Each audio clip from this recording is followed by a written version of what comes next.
Next up is number 25 from the Masters of Cinema series, and that movie is Touch of Evil, in this superbly stunning steelbook edition has been released from Eureka Entertainment. Now, this is another Orson Welles movie that I have heard a lot about, but I've never actually sat down and watched until now, and almost immediately I was blown away by this opening tracking shot. It is wonderfully suspenseful, the way it shows a bomb being planted in a car, then the car being driven down a street, then we jump onto our main character of Vargas, played by Charlton Heston, as the car catches up with him, passes him by, gets stalled, and he with his wife is walking past it again, and it just keeps ratcheting up that tension until it finally explodes at some point, and that is the inciting incident in this wonderfully dark noir movie.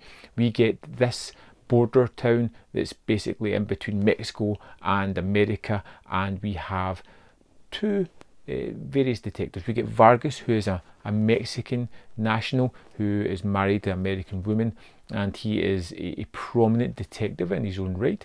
And then we have Quinlan, played by Orson Welles, who is another prominent force of nature character that just takes over the screen, and you have these two characters, Quinlan, who's taking charge of the case, Vargas, who just happens to get embroiled in it by mistake and doesn't really want to be there, but it has this curiosity about it, and the movie just throws us into these two powerhouses as they slowly clash, and we unearth lots about these characters. Vargas has just been married to his new bride, and he seems to be getting threatened by this brother of a criminal he is about to put away once he takes a witness stand.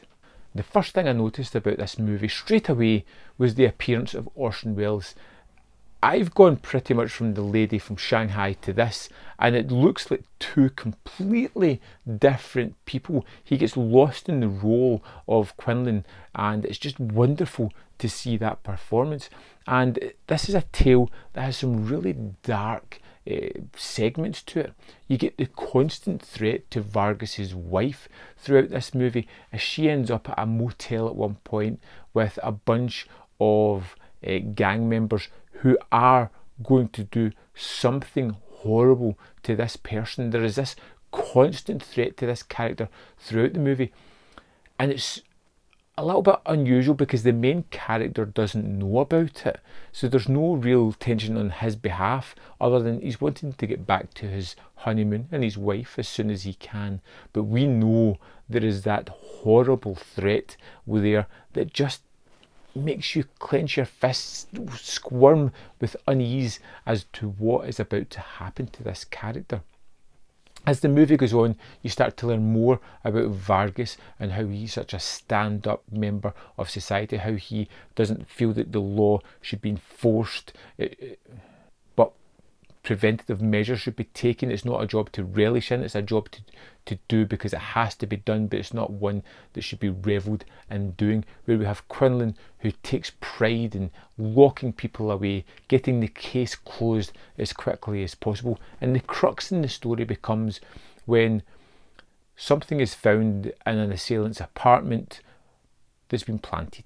It's obvious to us it's been planted and to Vargas, and he starts to wonder about Quinlan, his reputation, and starts digging into his past cases. And there is all these wonderful side characters that keep appearing throughout the movie. There is this building threat between these two characters, and normally you would feel that the movie can only go one way, but because of the powerhouse of acting we have here, you feel genuinely uneasy that Quinlan, the notorious bad guy as he becomes throughout the movie, could ultimately put away Vargas and continue his nefarious ways. He's a character that will do the wrong thing, regardless of whether he even thinks it's the right thing to do or not, just because he has an inkling that it's going to get things done sooner, and he probably will be right, just rather than going through the machinations of doing a proper investigation.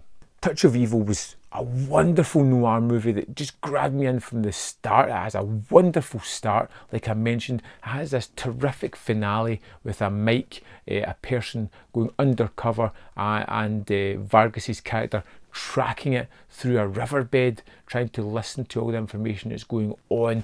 It's a great finale. It has threats. It has wonderful antagonistic characters that constantly rub against Vargas and other members. We get to see a seedy underbelly of the law enforcement agency, as well as its good side as well. And this one was an absolute thrill ride. And this disc particularly comes with 3 versions of the movie. And I went for the longest version, the one that was restored to the way Wells wanted it to be portrayed. Now, I don't know if that's the right way to go into it, but I feel we should always chase after the director's vision. And if that's what I got a wonderful movie that is just absolutely brilliant. Have you seen Touch of Evil? You probably have. You haven't waited as long as I have to watch it. Let me know your thoughts in the comment box below, and I'll see you next time on Man v Film.